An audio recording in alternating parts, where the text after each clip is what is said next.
परमाणु पनडुब्बी से दागी मिसाइलें, यूक्रेन टू यूरोप आपातकाल।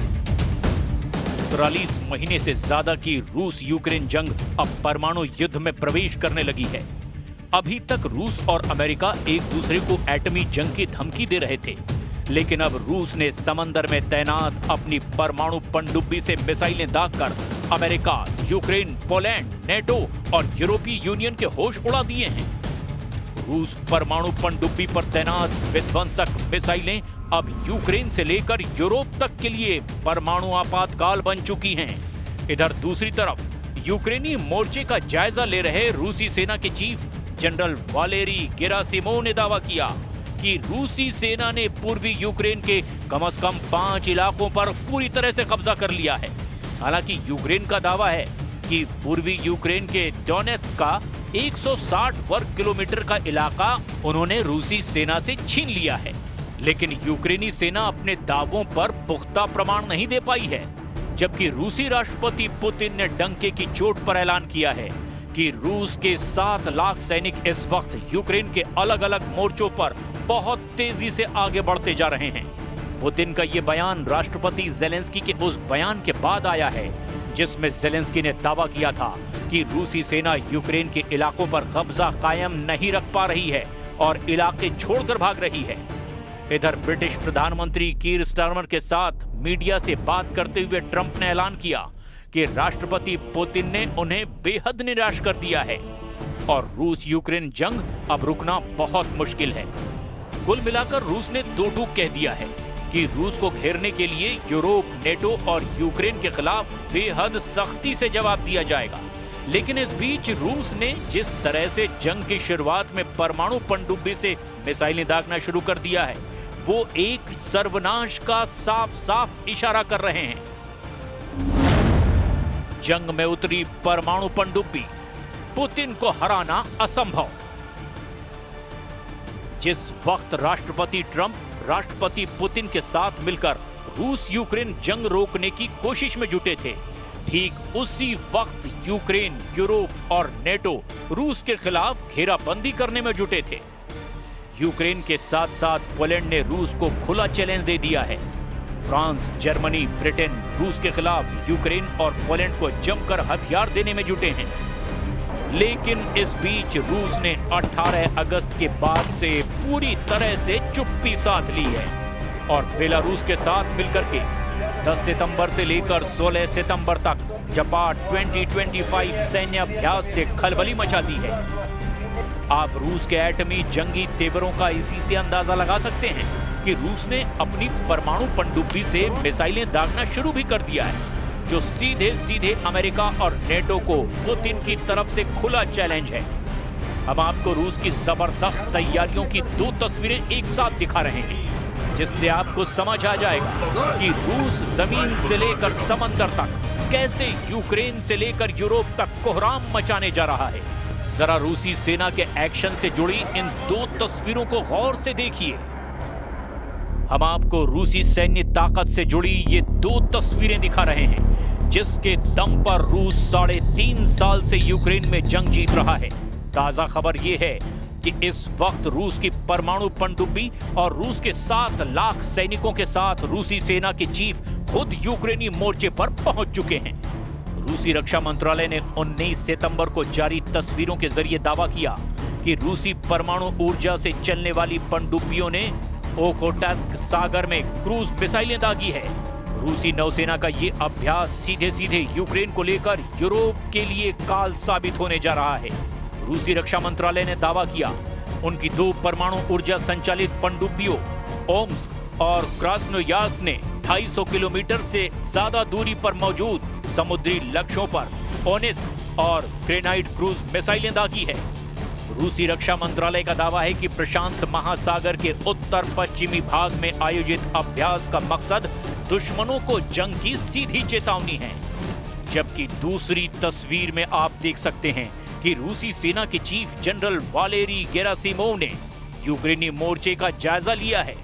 रूसी रक्षा मंत्रालय ने 17 सितंबर को दावा किया कि एक वरिष्ठ रूसी अधिकारी ने यूक्रेन में अपने सैनिकों की चौकियों का दौरा किया और कहा कि मॉस्को की सेनाएं सभी मोर्चों पर आगे बढ़ती जा रही है और सबसे ज्यादा भीषण लड़ाई पोक्रोवस्क के रसद केंद्र के आसपास हो रही है।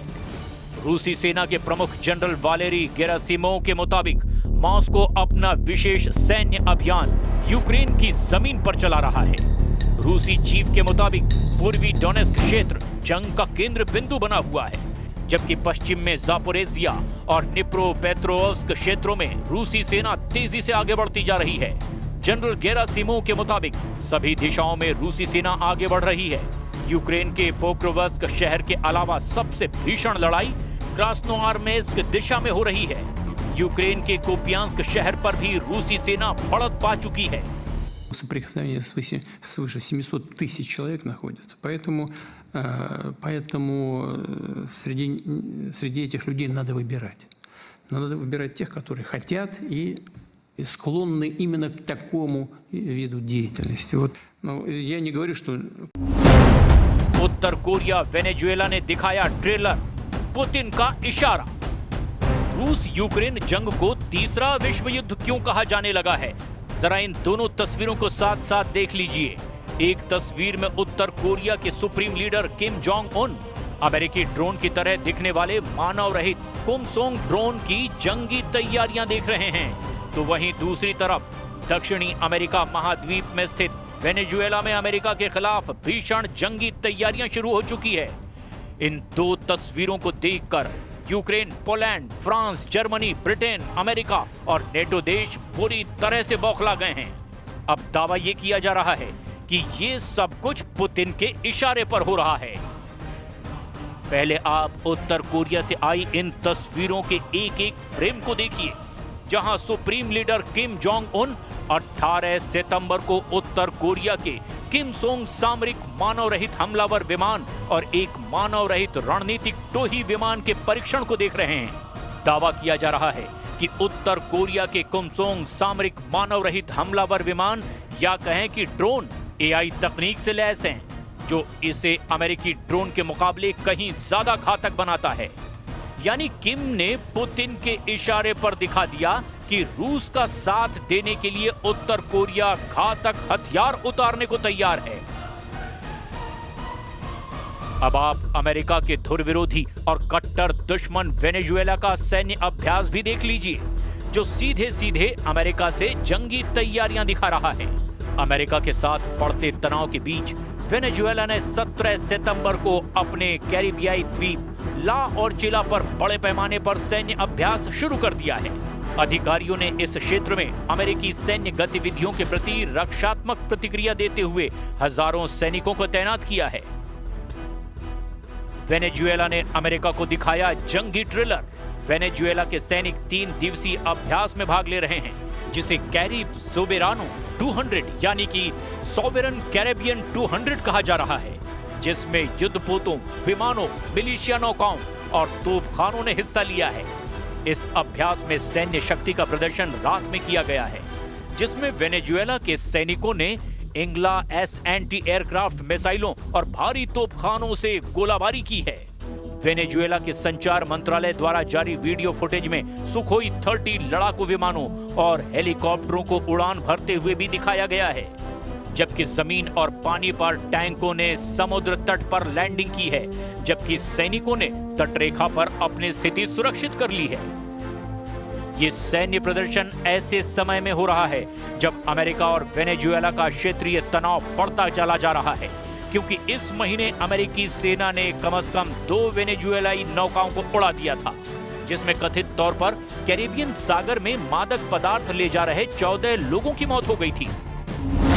पुतिन ने तोड़ा मेरा भरोसा, जंग तो होगी बेहद तेज। इधर ब्रिटेन दौरे पर गए अमेरिकी राष्ट्रपति डोनाल्ड ट्रंप ने रूस यूक्रेन युद्ध को लेकर रूसी राष्ट्रपति व्लादिमीर पुतिन पर नाराजगी जताई है। ट्रंप ने कहा कि पुतिन ने उन्हें सचमुच निराश किया है और युद्ध को खत्म करने में नाकाम रहे। ट्रंप ने चेतावनी दी कि अमेरिका रूस पर बड़े कड़े कदम उठा सकता है।